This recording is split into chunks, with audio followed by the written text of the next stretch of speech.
This Good Morning Northwest morning spread is brought to you by Bill's Heating and Air Conditioning. It's 6:53, time to get you ready to take on a busy Tuesday with the Morning Sprint. Peter Choi is live with breaking news this morning on a road closure at State Route 206 where multiple trees and power lines are down. Sydney Charles has details on the Alaska Airlines probe. But first, today is a weather alert day. Let's get right over to Mark with his forecast on what we can expect. All right, good morning, everybody. Yes, in our weather alert day, we are really looking at the winds being the big factor right now. We're seeing those gusts in excess of 30 miles an hour. We've had gusts in excess of 40 already this morning. We have 44-mile-an-hour wind gusts in Coeur d'Alene, so we just want everyone to take it easy. Doppler radar stowing, still action in the North Idaho mountains, but we're starting to clear out. More will replace that later on this afternoon. We're going to have a high today of 39 degrees with afternoon showers about 3-4 o'clock. Lots of school delays and closures to tell you about. Take a look at your screen. These are the closures: Forest Bird Charter School, Coeur d'Alene Tribal School, Genesee, Hayden Canyon Charter, Highland, Lake Pend Oreille, Lakeland, North Idaho STEM, Troy, and West Bonner. Those are all closed. Lots of other school districts are on a 2-hour delay. Check out KXLY.com to see the status of your school.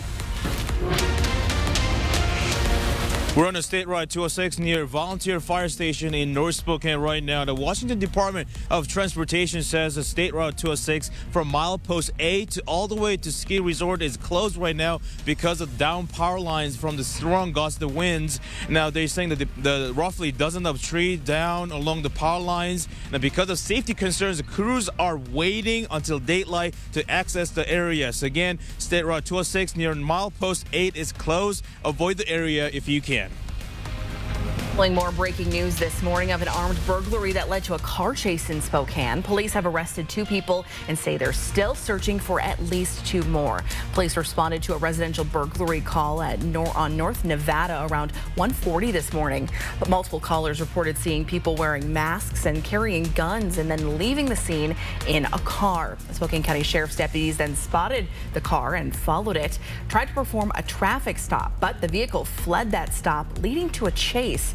Eventually, officers caught up with the suspects at Liberty Park, and a canine tracked down 2 people, 18-year-old Mackenzie McFarling and 31-year-old Shane Johnson. They're still looking for 2 others. If you know anything about this incident, you're asked to call Crime Check. That number listed on your screen, 456-2233. Grand County Sheriff's Office says Quincy police shot and killed a man who attacked officers. This happened last night at the Jackpot Food Mart on F Street Southeast in Quincy. 2 officers responded to a call involving a man with a knife. When they confronted the suspect, investigators say he stabbed one of the officers in the arm and shoulder. That's when it's believed officers shot and killed that man. This is a developing story. We expect to learn more this morning. New safety concerns this morning surrounding certain Boeing 737 jets since a door plug blew off an Alaska Airlines flight mid-air on Friday. This morning, a second airline is now reporting apparent installation issues related to Boeing 737 MAX 9 planes. Alaska Airlines says the inspections of its fleet have revealed loose hardware visible on some of its MAX 9s. And United Airlines, which operates 79 of the planes, says it found loose bolts on some of its door plugs. The door plug that blew off was found in Portland and will now be taken to a lab in Washington, D.C. to be examined. Warming shelters in Spokane are filling up with frigid temperatures and moving in around the Northwest. Take a look at your screen. This is a map of the shelters in Spokane. Those at capacity are outlined in red. Shelters that are near capacity are in orange. There's an obvious demand to stay warm with snow falling and temperatures plummeting soon.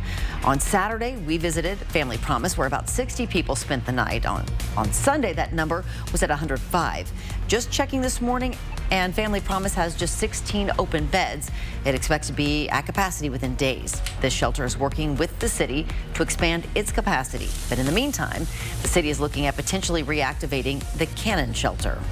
The Spokane City Council approved spending more than $500,000 on new equipment to sweep and plow bike lanes. Funds from the traffic calming budget have already been allocated for this purchase, along with the $550,000 for equipment. An additional $400,000 would be going towards specialized labor and maintenance. It's the last week of curbside pickup of your Christmas tree in Spokane. Place it next to your carts on your scheduled garbage pickup day.